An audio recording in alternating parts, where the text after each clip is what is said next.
What's good, everybody? It's your boy Big Nate. Welcome back to Big Nate's Book Reviews, home of the best book reviews. And as you can see here, we have a dope ass video in store. Today we are going to be talking about 7 mystic classics from all around the world, starting 3,000 to 5,000 years ago with the Upanishads in ancient India. Then we are going to make our way to ancient China, Lao Tzu's the Tao Te Ching. And what, you thought we'd do a mystics video without talking about HERCLITUS, ancient Greek. You're funny for that. But then let's fast forward several centuries to talk about the Persian lover boy poet RUMI, and then we can make our way back up over to Europe in German to talk about the German Roman Catholic MEISTER ECKHART, and then England, a little mysticism in it. We're going to talk about the Cloud of Unknowing by we don't know who. You see that? It is by Anonymous. Actually, it doesn't even say that. And then we are going to top everything off with the modern day Carlos Castaneda's The Teachings of Don Juan. As we shall see, we're going to talk about each of these own books in their own right because each of them are utterly unique, but I want you guys to pay attention. We're going to find pretty quickly here that there are some universal motifs and themes that are just present across all time, all culture, space, geography, all the rest, and we're going to see the same kind of motifs crop up over and over again. So I'm very excited to go through each of these books in turn, but do you guys hear that?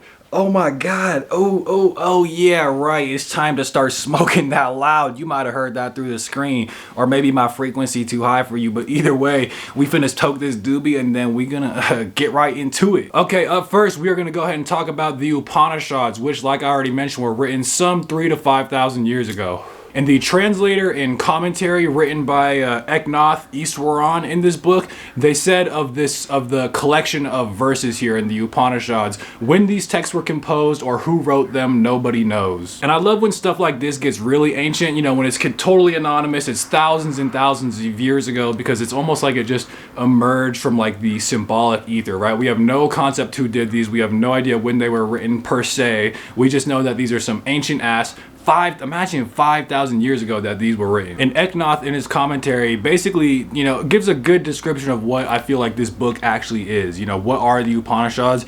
He defines an Upanishad as simply the utterance of a mystical truth. And I feel like that's exactly what these are. There are several different chapters or Upanishads, you can say. Usually they take the form of just like these verses, but sometimes they tell full-on stories. Like one of my favorite Upanishads that we talked about in the nature reading vlog is this kind of myth parable story that takes place with Nachiketa and death. And one of the big takeaways I got from the Upanishads is just this fundamentally different way of thinking, like what would be considered like the Eastern versus the Western kind of philosophy or thought. The Upanishads deals very much with like the internal, the mental, the nature of consciousness and being, and ultimately God. And this way of thinking differs very much from what you would consider like the Western way of thinking, which is very external, materialistic. Think like technology, science. There is an outside world and we use the methods of science to get at it, right? But what I noticed in this book, and something that ECKHART kind of nudged me toward, was that contemplatives view the inner mind and consciousness as a botanist views a flower. Like they look at it from this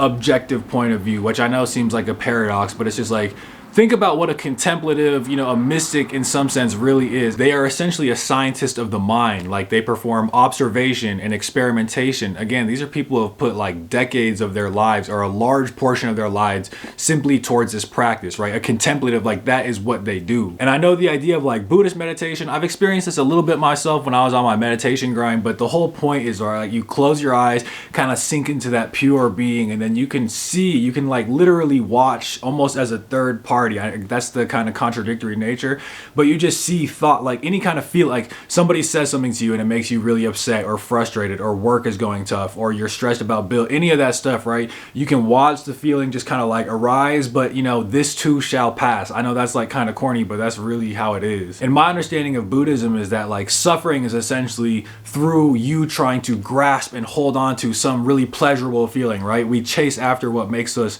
feel good. But once you take that Buddhist insight, you realize that's like the endless cycle of samsara, and you realize that that is in fact the root of all your suffering. And you know, so honestly, that's not even really what I want to talk about with the Upanishads. I mean, that's absolutely it. I just wanted to lay that difference between Eastern and Western. They do, again, they look at the the mind like a botanist looks at a flower. That's something we're going to talk about throughout this video. So I wanted to plant the flag here. But one of the things I love about the Upanishads specifically is just the fact that it is so old, and a lot of what this book talks about is just like an inquiry, a genuinely curious spiritual inquiry into like the nature of the universe. How did this all begin, right? Like, where did the universe come from? What was the creator? If, you know, that whole paradox that still persists, of course, to this day. We've all had that kind of like existential train of thought. But I just love the Upanishads' answer to it. It's this idea of the supreme self, or like the capital S, the big self, right? Like, each you and me, our personalities, our day-to-day life, that's the little self. But then there's this larger, more universal idea of the self, which is ultimately being and then God. And I also love about this book just how cosmic it is. Like, they're talking about the universe is its garment, he says, like the motion and the orbits of the moon and the stars and the fish in the sea and the sun and the life of all its various forms on earth. All of that is an expression of the self, of God. And that's very related to another idea of the Upanishads, which is like this universal nature of consciousness. Like, we each have our own, each one of us is a manifestation of consciousness, but consciousness is a fundamental principle of the world of which we are all derived. Now stay with me now, because they give a good metaphor for this. They said, by knowing one piece of gold, all things made of gold are known. They differ only in size and shape and form, but at its most essence core, it is gold. Gold is an idea of which all the ways we see it in the physical world are its manifestation. I'm even taking a little bit of chemistry right now, so I'm gonna just say, like, there is an element, gold, which once you know its properties, you can understand all its manifestations throughout the physical world. And that is what is happening with the universal nature of being. Each one of us are like the manifestations of gold, of this larger, more universal idea of consciousness, universal nature of consciousness. I actually got a little quote right here.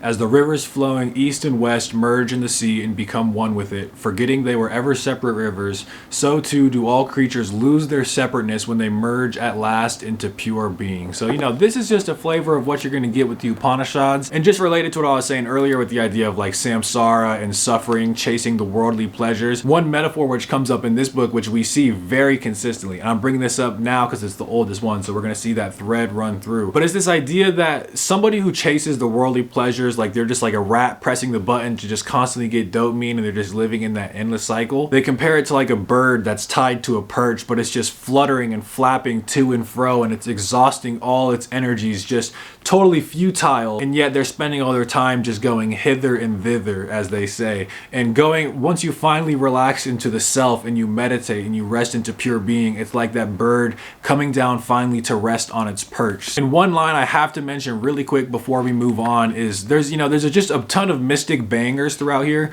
but one of them is this idea. It says, like corn mortals ripen and fall, like corn they rise up again. And that around the same time as the Iliad. I've mentioned this on the channel before, but it's just, we're talking about the Upanishads, so we got to do it. But there's basically that same verse written in the Iliad by Homer. He says, like generations of leaves, the lives of mortal men. This idea of this cycle of plant and vegetable life representing also the cycle of life and death for humans. So just boom, you see, we're already cooking, and that's just with the Upanishads. We're just on the first book. In fact, we might have to kick it up a little. And like I said, I was laying some of the groundwork for what we're going to talk about shortly here. So up next, let's talk about Lao Tzu's The Tao Te Ching. Okay, so this book was written 2,500 years ago. It's got a ton of lore behind it. For instance, this is the most translated book into English ever, except for the Bible. And the story goes here that Lao Tzu, seeing the imminent decay of the society that he lived in, decided, you know, fuck it, I'm going to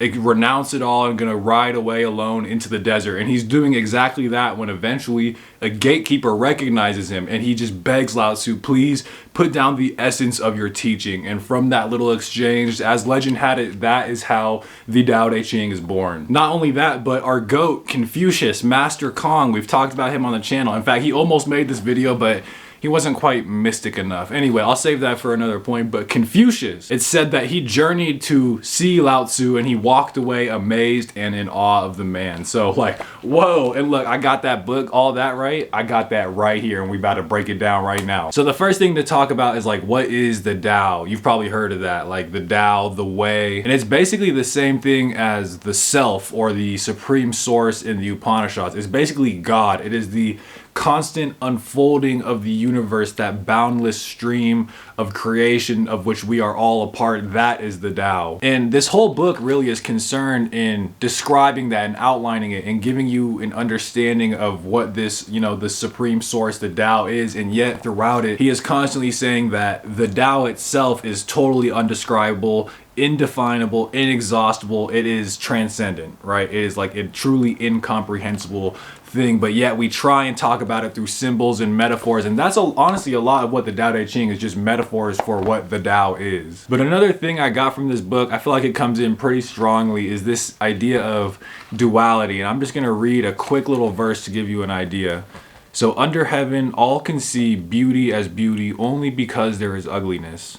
All can know good as good only because there is evil. Like, beauty can only exist because ugliness exists. Good can only exist because evil does. The two things are defined in terms of one another. He has another line, happiness is the root of misery. Because, like, think about it. That's the idea of Buddhism. We become so mad over chasing pleasures and happiness that it actually ends up bringing us suffering. And when you think about somebody who is suffering, how great it is, like saving like a lost, abused dog, right? That misery, and then you bring them into the house, like that is a level of love and gratitude. I feel like you can't, it's because of the misery you have so much love. So these things are constantly intertwined, and that's a big thing that comes out in this book. But it's deeper than that too. It's like a metaphysical, like even just light and dark. Think about it. What is darkness? Darkness is a concept that exists because of the absence of light, and light illuminates. The potential to illuminate means that there was something before which was not illuminated, i.e. dark. So the two, again, cannot exist without each other. They come as a pair. It reminds me a lot of something I'm learning about right now in my physics class about electromagnetism, because it's like those are two different forces. There's like electricity and then there's magnetism, but any change to the electric field has a subsequent and corresponding change in the magnetic field. And the same thing, that's why like magnets are kind of like electric. I don't really know how to fully explain it, but like you guys get what electromagnets is. You get that they're different but then inextricably linked. You literally cannot have a change in one without a change in the other. So that is a duality in science, and we've been talking about the dualities in the Tao Te Ching, which were outlined again 2,500 years ago, seem to describe even modern principles about so many things. That's what they mean when they say there's wisdom in this shit. It's also very personal, like it talks about the need to practice virtue and moderation in all things, not to give yourself up over to those worldly pleasures. It says, better stop short than fill to the brim. Over sharpen the blade and the edge will soon blunt. Amass a store of gold and jade and no one can protect it, like King of the Hill shit. Your treasure is just so great. And then look, while I already interrupted myself, over sharpen the blade, indulge in it too much and the edge will soon be blunt. Retire when the work is done. This is the way of heaven. So again, just like, you know, bangers that they're all about kind of like this short. Hopefully you can see this. They got, again, like real cool pictures. Yeah, I haven't even talked about the book itself. And these pictures aren't even fire. I mean, okay, those are kind of cool, but there's some really cool pictures in this edition. I don't know about the translation. I mean, I liked it, but I can't say I'm an expert on these things. But I gotta say, I'm a fan of this, the copy of this book. So I'm gonna leave Lao Tzu with one of his most famous verses. See if you can catch it at the end. A tree as great as a man's embrace. You know, big diameter, thick, big tree. A tree as great as a man's embrace springs from a small shoot. It really is a seed, and then it's a tiny little plant. That's facts right there. A journey of 1,000 miles starts under one's feet. Which, again, minor translation note, I think you've probably heard it as the journey of 1,000 miles begins with a single step. So this is where that translation matters. But anyway, that's Lao Tzu for you. And of course, I'm a big fan of the Tao Te Ching. Can I say that I understand all of his verses? I'm not going to say that. As with a lot of this mystic literature, you know, I don't agree with all of it, or sometimes, you know, some verses are better than others, but I think it cannot be said about the Tao Te Ching that it does not bring some fire, perennial wisdom to the table. And speaking of Lao Tzu, Heraclitus and Lao Tzu were contemporaries. Isn't that crazy? One was living in Greece, one was living in China. So it's not believed they had any contact, but we're about to go through Heraclitus and you're going to see it is so similar to the Tao Te Ching. But first, just a little bit about Heraclitus, because he was a contemporary with Lao Tzu, but also a contemporary of Gautama Buddha, like the real historical figure Buddha, of which Buddhism is based. He was living at the same time as Heraclitus as well, and I mentioned that especially too because the Buddha is allegedly a prince who like gave up all his wealth and all his power and everything, and just basically went out and kind of became an ascetic. And that is essentially the story also of Heraclitus. According to my intro, he like inherited the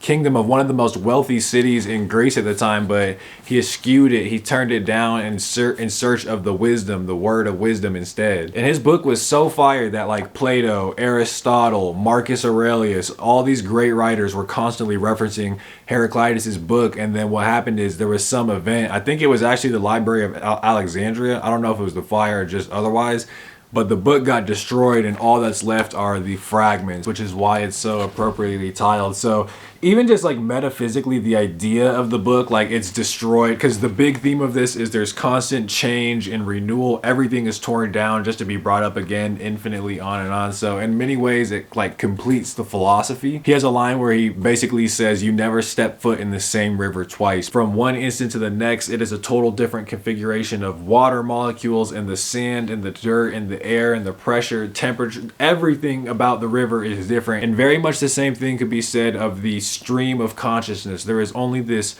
one single instant, and the very next, like sand slipping through your fingers, it is on to the next. Everything is flux, everything is changed. That is the story of Heraclitus. And even though everything is changing, there are still these general patterns and cycles that take place. Like, I love this line here. I don't know, just the image of it. And then we talked about this with the Upanishads and the Iliads, like the generations of leaves, the lives of mortal men. The baby born under the new moon, under the old moon, holds her grandchild in her arms. Like during the new moon, a baby is born, and you know, so many of those pass until eventually she herself is a mother holding a baby in her arms. This endless cycle of life. And this is where the duality comes in again. You know, first off, life and death, but also ending. The end is the beginning. It kind of sounds like nonsense, but if you think about it in terms of that, like the end of one generation's life is what gives rise to the beginning of the next generation, the upcoming. And it's this cycle, like the generations of leaves, the lives of mortal men. So there's the duality, life, death, ending, beginning. And here's his version of light and dark. He says, without the sun, what day? What night? The concept of day requires the concept of night. They are part and parcel with one another. They are two sides of the same metaphysical coin. For instance, only the living may be dead, the waking sleep, the young be old. Like, to be old, you must have the concept of having first been young. Like, young cannot be defined except in terms of old, and vice versa. Again, that's something that is time and time again revisited throughout this book. Sometimes you could seriously just switch these in out for another and they will sound exactly the same. They will feel right at home. And Heraclitus, just like Lao Tzu, just has a ton of like random miscellaneous bangers. Like, I love this one. The soul is undiscovered, though explored forever to a depth beyond report. So it kind of sounds like nonsense, but the way I interpret this, the soul is undiscovered, is because we've never found, there is no physical soul to actually go out there and excavate or make enough scientific progress to discover, in the same sense that we discovered like DNA. The soul is not something that can be found, right? It's nothing we can produce evidence for in some sense, though explored forever to a depth beyond report. What could you know better and know more intimately than your actual consciousness, your being, your soul, your own consciousness? You couldn't even articulate it to a person. You know yourself so much that you have explored forever to a depth beyond report. And this is just a perfect way to end it. Look at the other two verses on this page. It says, the way up is the way back. The beginning is the end. You see, the way up is the way back. My understanding of Dante's Inferno is like you go through hell to actually come up on the other side to heaven. To reach heaven, you must go first through hell. The way up is the way back. The beginning is the end. We already talked about that. So, you know, this is a great way to end on Heraclitus. Okay, and up next, let's talk about the selected writings of Meister Eckhart, who is a Catholic mystic writing in the 1200s, living in Germany during the Holy Roman Empire. And I was put onto Meister Eckhart actually from Carl Jung, and I was not disappointed. I feel like this is one of the first books that gave me a real appreciation for like the Christian religion and its symbols and stories and parables, but also particularly in a mystic kind of tradition through a Christian lens. And one of the things I loved about this book, you know, like for me with Christianity, I see at least two different views, where one is that you are nothing like God. God is fundamentally different from you. He is omnipresent, omnipowerful, omniscient, right? Totally incomprehensible. And I kind of prefer the version that Meister Eckhart puts forth, which is that each one of us is sort of an expression of God. You are in some real sense God. He talks about how inside us is something which is contained neither by space nor time, and he describes it as like a divine seed. Each one of us is an expression of that divine being. He even has this metaphor where just as a branch grows out from the tree, we can say of that branch that it contains with it the name and nature of the tree itself. So too is it with the soul with relation to God. What goes outward is the same as what happens within, and what takes place within is the same as what goes out. Just the idea of this unity between you and God. And another thing I love about this book is this constant theme of experience is the ultimate teacher. Again, it's kind of the difference between Eastern and Western way of thinking. What could be more real and immediately true than an actually lived experience? Like it's almost like if you take the conclusion of Descartes to its limit, you know, I think therefore I am, and your own conscious experience is the only thing that you can be positively certain of, well then doesn't it make sense to take as the primary thing of metaphysics and of your philosophy the actual experience and consciousness itself? That to me is one of maybe the defining features of Eastern philosophy, that being is primary. And he has this line here where he's like, my constant complaint is unintelligent people who try to essentially prove or disprove the existence of God through human reason, where in reality God is not something that can be logically argued for. It is something that is realized and learned immediately through direct experience. Like there's a famous kind of like interview clip thing of Carl Jung where the interviewer asks him, you know, do you believe in God? And he kind of like laughs and he says, I don't believe, I know. And there's like a part of this book I just wanted to read real quick where he's describing basically like that moment of union with God, what that touch of God is like.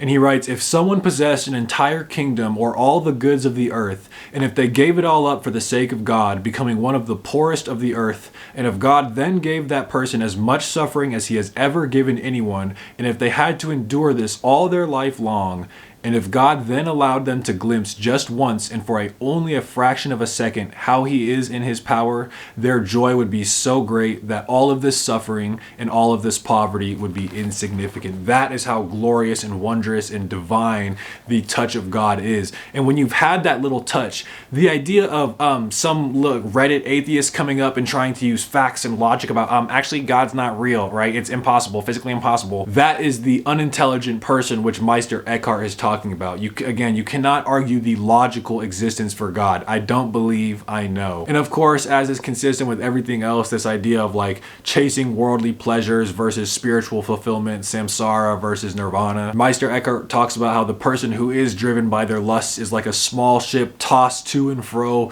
across like the waves, or, and notice the parallel here with the Upanishads, like a bird that's tossed about in the wind. So it's a little different than like the bird in the cage, but this idea of ceaseless, unending struggle, exhausting struggle, that is what it is to pursue worldly pleasures, things like lust and greed and wealth. He even has a line in here too that I love. He says, it is a fair trade and an equal exchange. Basically, as far as you empty yourself of the worldly pleasures, only that much will God be able to let in. So you must empty yourself to become full with the nature of God. Very related to the Tao Te Ching, empty yourself that you may become full. The root of beauty is the same root as desire. You know, we just find these things constantly kind of like reflected back in one another. Boom, Meister Eckhart, it said, hey, what's up, Lao Tzu? And okay, I'm gonna stop there. I don't know if that one's gonna make the cut. But without further ado, let's go ahead and get to the next book. Okay, and no worldwide video of mystic classics would be complete without talking about our boy Rumi, like I mentioned, who is from Persia, writing throughout the 1200s. And Rumi to me is one of the more unique kind of texts that we're gonna talk about throughout this video, because Rumi is the one of all these different mystics we've been talking about that is genuinely poetic. Like the Upanishads, Heraclitus, Lao Tzu, all of those were really take the form generally of verses, and so does Rumi. But the thing about Rumi is he genuinely feels like a poet. He's very romantic, he's sensual, he's basically a little lover boy. And what's unique about him too, and I mentioned this on another video, but he does kind of like indulge in the worldly pleasures a little bit, but in a way that is actually kind of spiritual. Like, he takes the act of drinking wine and smoking a sheesh and playing music and making love and eating delicious food, right? He takes all these things and then uses them as symbols to kind of express the divine, the transcendence. Like, a lot of this book has, you know, a lot of sex kind of happening in this book with the parables, because that's also what this is. It's verses, poems, stories, myths, like all these different things, and then Rumi kind of gives his mystic interpretation. But like I said, there's a lot of like intercourse that takes place. But when you think about it, if you get your mind out of the gutter for a second, you know, like the phallus and the Janus, these are symbols that are found throughout art and culture everywhere. And it's the idea of like two counterparts having a union and creating a third. He has a verse here, he says, a man and a woman together always have a spiritual result. And so I kind of want to go through, pick what I found to be the best kind of balance of like what were poetic, like again, this is what separates him from the rest, what made him a real poet, as well as the mystic themes that he's talking about. Here's one that really hit me. I wrote wow in the margins. It says, soul drunk, body ruined, these two sit helpless in a wrecked wagon, neither knows how to fix it. In my heart, I'd say it was more like a donkey sunk in a mud hole, struggling and miring deeper. But listen to me, for one moment, quit being sad. Hear blessings dropping their blossoms around you, God. And that one, I don't know. Again, see, the thing is, you can't really articulate it. I feel like the best poetry just kind of gives you a feeling, like a feeling in your gut. It has like a reaction. And this to me is like an example of that. Rumi may not be everyone's cup of tea, but it's lines like this that keep me, you know, reading this book. This one's where he uses like the beautiful poetic imagery as a way to like talk about like larger principles. He says, in the ocean are many bright strands and many dark strands like veins that are seen when a wing is lifted up. Your hidden self is blood in those veins that are lute strings that make ocean music. Not the sad edge of surf, but the sound of no shore. So like that's do you see me with this is where the poetry comes out. And another one of the big themes he has in this book is the idea of, again, you cannot use reason to understand God. He even has a line, he says, tie together all of your intellects and it cannot possibly stretch to here to an understanding of what God is. Again, God is an experience. He says, when it comes to God's love, take your reason and let it go lie in the mud. It will be of no use here. There cannot possibly be a logic of God because God is immediately known through experience. So we get lots of that stuff and all sorts of other mystic motifs throughout this book. But what I like about this is like the Persian, Middle Eastern flavor of mysticism that it comes in. There's a whole new set of symbols and objects. Like he talks about the camel and the donkey and the reed and the sugar cane and the date and the Tigris River. And it's just, like I said, it's very distinct to his culture and even his like landscape and geography, his lifestyle, the personality of Rumi. So I look fondly upon Rumi, and with that, let's get on to the next book. All right, up next we have The Cloud of Unknowing, written by Anonymous. This is a piece of Christian mysticism written in the late 1300s, written in England. And like I just mentioned, we don't know a whole lot of lore about this book. At least I'm not familiar, because the author themselves is anonymous, which I have to say is, like, on the one hand, I love knowing about the person, reading about their biography, hearing the history about them, but there is something kind of special, I feel like, about a really banger-ass written anonymous book. Because they're not an individual, they are able to be mythologized in a certain, so not to go too off, but I like that. And I think I just have a special place in this book, I have a special place in my heart for this book, because one of the things I wanted to mention is that it's deeply personal. Like throughout it, he is referring to you, and he calls you like his spiritual friend, and he's like, well, you know, I may not physically know you, but through this writing in time and across place, I'm able to kind of, in some real sense, interact with you. And on top of that, I remember specifically, I was in Powell's, I had just realized there's kind of like a philosophy, mysticism section, or it might have even just been like religion, occult, I don't know, something like that. And I saw, The Cloud of Unknowing, which we're going to talk about, and then I see this cover and I'm like, I gotta pick this up, and it ended up being like an absolute banger. So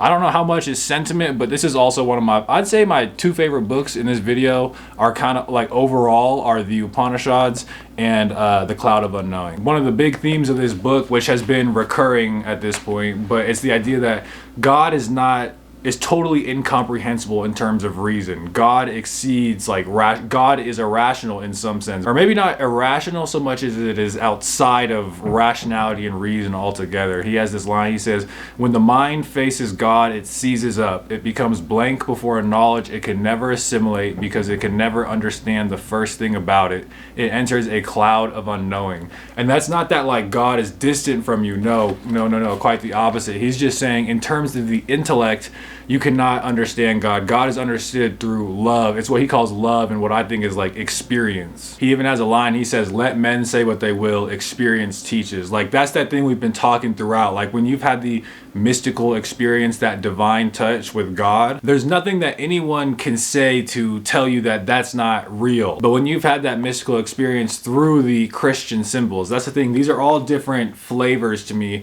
of the same fundamental thing, the spiritual experience that underlies all religion, but we've seen it around the world. They're just cultural manifestations of these deep archetypes of human nature, and that's where we get into like Jung and stuff. But let's bring it back to this book, because one of the other things that I feel like it really drives home that's unique to this is the idea of contemplation, like constantly having an awareness of God, tapping into that, you know, deeper self. And that's something with Buddhism too. Like, you can always begin anew and look at this moment as it comes and focus on the present, enter that meditative state on an instant. It doesn't need all this workup. It is always there to be accessed. And there's a line in here where he's basically like, you know, hate to think about anything else but God. Like, yes, you can have a family and friends and livelihood, but remember that most essential thing of your life, which is God's love. And when you contemplate God, when you engage in this practice, which is basically a kind of form of meditation, he says it has a spiritual effect.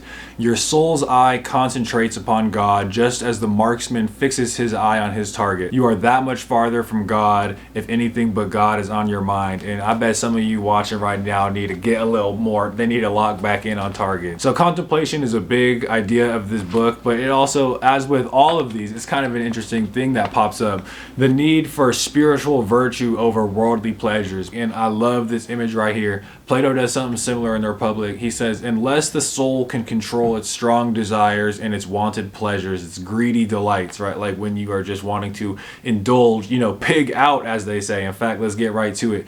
Otherwise, if you do not do this, you will wallow like some pig in the mire, so wretchedly and wildly in all the wealth of the world and the filth of the flesh, that the whole of its life will be animal rather than spiritual. And this is almost like when you look to the bloodthirsty vampire Jeff Bezos billionaires, you know, is it not true of them when they spend trillions like destroying our communities, using AI, poisoning the water, just and making us slave wages so that there's no affordability, and all of it goes to concentrate at the extremely very most top? Is it not true? And they're lavish. They're spending hundreds of millions on a wedding, and meanwhile the homies, the people that are actually doing everything, are starving. Is this not like a pig wallowing in its mire, wretchedly and wildly in all the wealth of the world? It really is like they're just pigs driven more by the animal nature than human. Like, they really just hoard and roll in their own shit. And that's why they're all so weird too, because they don't have any actual human connections. They're so obsessed with just money. So all of that and more to be found in the Cloud of Unknowing. And again, that like very personal nature, where, because even at the very end, I remember he's like,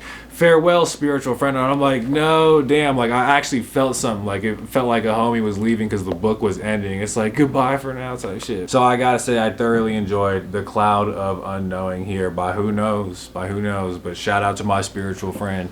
And then up next, last but not least, in the modern day, let's talk about the teachings of Don Juan by Carlos Castaneda. The story behind this book is basically that Carlos Castaneda, the author of this, who's writing about Don Juan, kind of chronicling his insights. He was originally a master's student doing research for, I think his area of study was anthropology, but basically he meets Don Juan, who around the local village was known as what's called a brujo, which is basically like a medicine man or a shaman, but there's kind of like a sometimes malicious overtone. But anyway, through this whole series of events, you know, check out the story for yourself. He ends up doing like peyote big hallucinogen with Don Juan, and it's this like life-changing event. So he and Don Juan go on to have a relationship where Don Juan's like the sensei, mentor, trip sitter for Carlos Castaneda, and he goes through like the ritualistic instruction of like how to prepare these like hallucinogens, because that's basically what they do. That is their form of spiritual practice, is taking large doses of hallucinogens. And if you take this story at face value, because it is Carlos Castaneda like reporting on what Don Juan said, so it is kind of like secondhand, but if you ask me, through the hallucinogenic experiences, he's able to extract out what I think is deep spiritual wisdom. Talking about Don Juan, by the way, I think Carlos Castaneda himself is kind of like dense. I do not like the second part half of this book. I feel like he missed the entire point of Don Juan's teaching in the second half of the book. We've talked about that elsewhere, but Carlos Castaneda, the one who wrote it, I honestly kind of don't care for, except insofar as much as he is a vessel for what I think is, like I said, real insights from Don Juan. And a lot of this comes out through their conversation between, like, with Carlos Castaneda. They're a perfect representation of the Western versus Eastern kind of philosophy and way of thinking that we've been talking about throughout this whole video, where Don Juan's whole thing is you're taking hallucinogens, which very much give you the feeling of transcendence and God and ineffability. Hallucinogens are very mystical, especially when you do it in the tradition and like the ritualistic aspects. That's a whole thing. It's like weird sisters.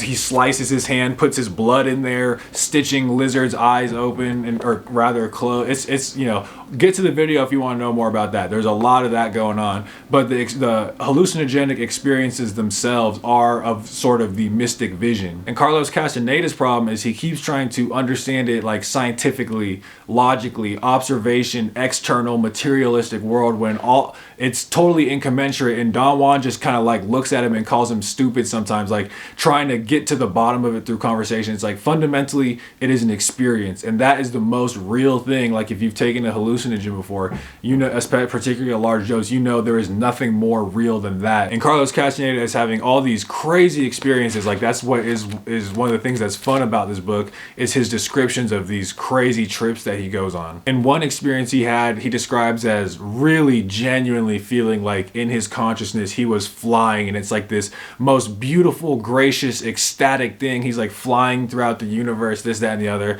He comes back down, he's debriefing with Don Juan, and again, this is the tension right here perfectly. He's like, Don Juan, it really felt like I was flying. Like, did you saw me from the outside? Like, what did it look like from there? From your third person perspective, I'm asking, like, did I actually fly? And Don Juan is just like, you know, what do you mean did you just fly? You just gave me this whole ass beautiful description of like your experience and how it was like the most amazing life change. What do you mean did I fly? You just told me you flew. And he's like, I know, but like I'm saying from your perspective, did you see me from like the objective point of view? Did I fly? And Don Juan is just totally confused by this question of reasoning. Like Carlos Castaneda at some point asked, like, did I fly like a bird flies? And Don Juan is just like, a bird flies like how a bird flies, and a man who takes the Jimson weed, because that was like the psychedelic, a man who takes the Jimson weed flies as such. So to ask these two things, again, a lot of this book is just them talking past each other in that sense, because again, they're not commensurate things. The mystical vision is experience, whereas people are concerned with what they would call the little-minded kind of intelligence facts, which again, it all comes back to that Carl Jung quote, you know, do you believe in God? I don't believe, I know. I've had the mystic experience, I know. So there's all that and more, psychedelics, lots of crazy experiences. We didn't even talk about mescalito, like the hallucinogenic deity, but go ahead and get to that video. It's actually like a very interesting book. I will just caveat that the second half of this book, it's called like part 2, a structural analysis. It is the most boring thing ever. I could not get through like 2 pages of it. Do not read that. But the first half is a very fascinating book of like this modern mysticism with Carlos Castaneda, Yaqui Native American shaman, Don Juan, and overall it is a great time. And with that, folks, we conclude our 7 mystic classics from around the world. Oh my goodness, we were in Persia, India, China, Mexico, Europe. I mean, we were truly worldwide with it. Of course, if you got any other suggestions, please let me know in the comments. But for now, for our first circumnavigation, these were the 7 mystic classics from around the world. In the meantime, if you made it this far, surely you got to smash that subscribe. I already know you're probably following me on Instagram at Big Nate's Book Reviews. I got the Goodreads, the budding Big Nate Discord. It's really been popping off lately. Interesting discussions taking place there. But with that, Big Nate gang, I bid thee adieu. Thank you so much for watching Big Nate's Book Reviews, home of the best book reviews.